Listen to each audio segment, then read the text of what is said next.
গোটা পৃথিবীতে খ্রিস্টান ধর্মাবলম্বী কবে বলেছে হয় কোরআন কবুল করো না হলে মরো? গোটা পৃথিবীতে কোন বুদ্ধিস্ট বলেছে আগে বৌদ্ধ ধর্ম গ্রহণ করো না হলে মরো? গোটা পৃথিবীতে কোন হিন্দু বলেছে আগে হিন্দু ধর্ম গ্রহণ করো, গীতা বুকে জড়িয়ে ধরো না হলে মরো? কোন ঈসাই, শিখ, পার্সি, বৌদ্ধ, জৈন কোন ধর্ম বলেছে তুমি যদি আমার ধর্মে না হও তাহলে এখানে বাঁচার অধিকার তোমার নেই? দিদি বলি, আপনি আবার যোগেন মণ্ডলের ভূমিকা পালন করছেন। আপনি যোগেন মণ্ডলের ভূমিকা পালন করছেন।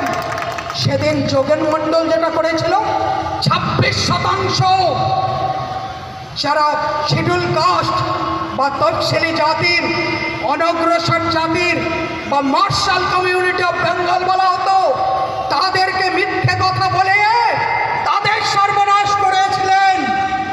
আজ যোগেন মণ্ডল পূর্ব পাকিস্তানে নেই। আজকে যোগেন মণ্ডলের সহকারীরা পূর্ব পাকিস্তানে বাংলাদেশিদের পাশে দাঁড়াতে যাচ্ছে না। আজকে বাংলাদেশিরা আপনার মতন গদ্দারদেরকে চিহ্নিত করে আজও ভারতবর্ষের নরেন্দ্র মোদীর দিকে তাকিয়ে থাকে। আজও বাংলাদেশিরা ভারতবর্ষের ভারতীয় জনতা পার্টি কি সিদ্ধান্ত নেবে তার উপরে বাঁচে। আপনি বলছেন সন্ত্রাসের ধর্ম হয় না? আপনি প্রতি মুহূর্তে মিসগাইড করছেন আর ভোট রাজনীতি করছেন, নতুন নতুন পারসেপশন নামাচ্ছেন। কেন স্বরাষ্ট্র মন্ত্রক দেখল না? দিদিমণি, আপনি নিজেকে অতি চালাক ভাবেন, কিন্তু এই পশ্চিমবাংলার লোকগুলো ঠিক অতটা বোকা নেই।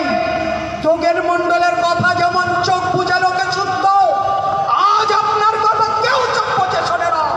আজ সবাই বাস্তবটা জানে। 2019 সালের 5ই সেপ্টেম্বর কাশ্মীরে 377 ধারা লাগু হয়েছিল। আপনার দল, আপনার সাংসদ, আপনার সহযোগীরা, আপনার ইন্ডি জোটের সমস্ত সাংসদরা বলেছিলেন কাশ্মীরে আগুন লাগবে। সেই সংসদে সইয়ে আমিও একজন সই করা সদস্য ছিলাম। আপনারা বলেছিলেন জম্মু কাশ্মীর চলবে, গোটা দেশ চলবে।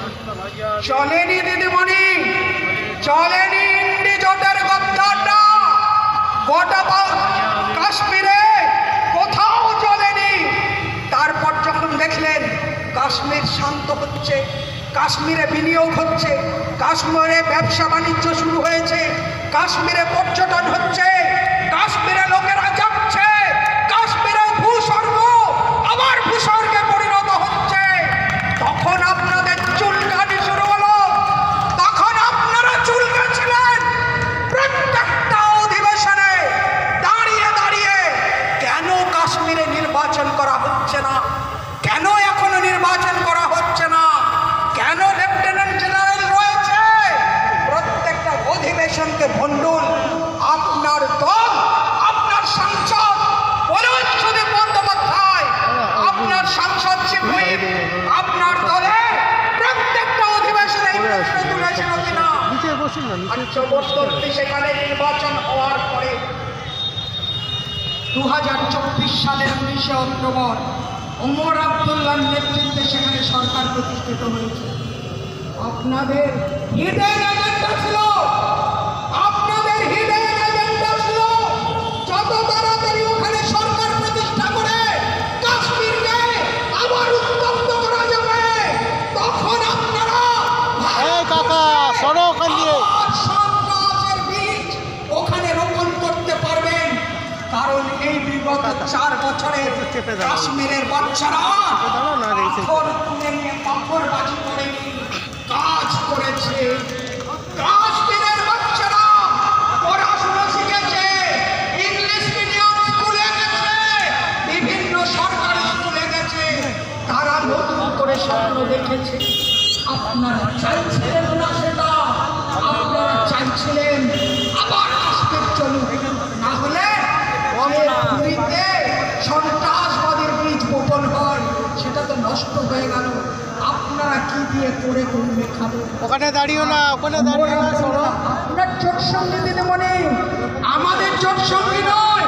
লোককে ভুলিয়ে দিচ্ছেন ওখানে একটা রাজ্য সরকার আছে। আর আপনি জানেন, পশ্চিমবঙ্গের মানুষ জানে, গোটা ভারতবর্ষের মানুষ জানে, যে বৈশারণে পাহেলগাঁয়ের বৈশারণে 22 তারিখের ঘটনা ঘটেছে, সেখানে কোনো সেনার পারমিশন ছিল না। বৈশারণ জুন মাসের আগে, অমরনাথ যাত্রার আগে বৈশারণ পর্যটকদের জন্য খোলা হয় না, সেখানে গাড়ি চলা শুরু হয়নি। আপনার ওমর আব্দুল্লাহ সরকার, আপনার ভাই ওমর আব্দুল্লাহ ফারুক আব্দুল্লাহ ছেলে, বিনা জানিয়ে সেনাকে বিনা অবগত করে, কেন্দ্রকে না জানিয়ে 20 তারিখ থেকে ঘোড়ায় করে পর্যটক নিয়ে গেছে।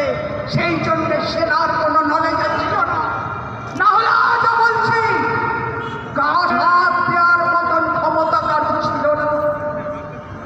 দিদিমণি, আপনি বলছেন না ইলেকশন জেতানোর জন্য বিজেপি এটা করাচ্ছে। আপনার ভাইরা হ্যাশট্যাগ নামাচ্ছে, আর কিছু কমরেড 30%-এর লোভে হ্যাশট্যাগ নামাচ্ছেন। বিজেপি বিহারে জেতার জন্য, ভারতবর্ষে জেতার জন্য করছে। আপনারা জানেন, কাশ্মীরের প্রাক্তন মেজর জেনারেল আব্দুল রাজা স্টেটমেন্ট দিয়েছেন। তিনি বলছেন, কাশ্মীরের এই পাহেলগাঁওয়ের হত্যার মূল কারিগর পাকিস্তানের সেনা প্রধান নাসিম মুনির। তিনি কদিন আগে থেকে উস্কানিমূলক বক্তৃতা লাগাতার করেছেন এবং বলেছেন যে যে কোনো মূল্যে কাশ্মীরে আমাদের অশান্তি তৈরি করতে হবে। কারণ আজকে কিলগিট, আজকে পাখতুন, এইসব প্রদেশগুলো, বেলুচ প্রদেশ পাকিস্তানের সঙ্গে থাকতে চাইছে না।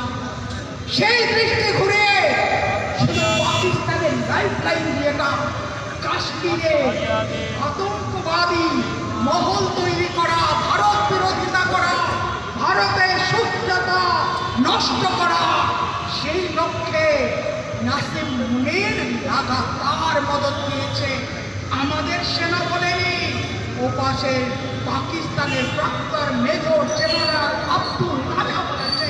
আর আপনারা বলছেন নরেন্দ্র মোদী অমিত শাহ ভোটে জেতার জন্য করছেন। কত বড় দেশ বিরোধী আপনারা, কত বড় গদ্দার আপনারা, কত বড় নিকৃষ্ট আপনারা, কত বড় স্বার্থপর আপনারা, কত বড় ভোটলোভী আপনারা, যে ভারতবর্ষে মানুষের রক্তকে নিয়ে, মানুষকে গিলিবিলি করে তবু 30% ভোট একবার কংগ্রেস থেকে তৃণমূলে যাবে, তৃণমূল থেকে সিপিএমে আসবে, সেই প্রয়াস করছেন। আমি তো কতগুলো মরা কংগ্রেসকে দেখলাম, মরে গেছিল, কংগ্রেসই মরে গেছিল। হঠাৎ দেখলাম এই ঘটনার পর জেগে উঠেছে। আমাকে আমার ভাই বললো, দেখেছিস যে কিরকম পোস্ট করছে? আমি বললাম, পার্টির এজেন্ডা, পার্টি বলে দিয়েছে পোস্ট করো, 30% মুসলমান এদিক থেকে এদিকে আসলে আবার আমরা জিতবো। সেই জন্যই হ্যাশট্যাগ। বন্ধু, আপনাদের কাছে আমাদের করজোড়ে নিবেদন, এই যোগেন মণ্ডল, এই বিশ্বাসঘাতক কমিউনিস্ট কংগ্রেস তৃণমূলী সামনে দাঁড়াবেন না। যদি ভারতবর্ষে থাকতে চান, সরে দাঁড়ান ওখান দিয়ে। চান এই ভূমিতে থাকতে চান, আরে ওকে সরাও না ওখান দিয়ে, আরে সরো ওখান দিয়ে। ভারতীয় জনতা পার্টি সর্বৈকভাবে আপনাদের সাথে আছে। আজকে রাস্তায় ঘাটে, অটোতে, বাসে, ট্রেনে, গ্রামে, দোকানে, বাজারে সবার হাহাকার, ভয়, ত্রাস একসঙ্গে মিলেমিশে একাকার হচ্ছে। শুধু একটু জানবেন, ভারতবর্ষের যতই শত্রু থাকুক, দেবভূমি ভারতবর্ষকে চোখ তুলে তাকাবার ক্ষমতা কাউকে দেওয়া হবে না। যারা এই ঘৃণ্য রাজনীতি করবেন, তাদেরকে আপনারা আইডেন্টিফাই করুন, সমাজ থেকে বিচ্ছিন্ন করুন, নিজেদের সুরক্ষা কবচ নিজেদের হাতে রাখুন। সুরক্ষা কেউ দেবে না, সাথে কেউ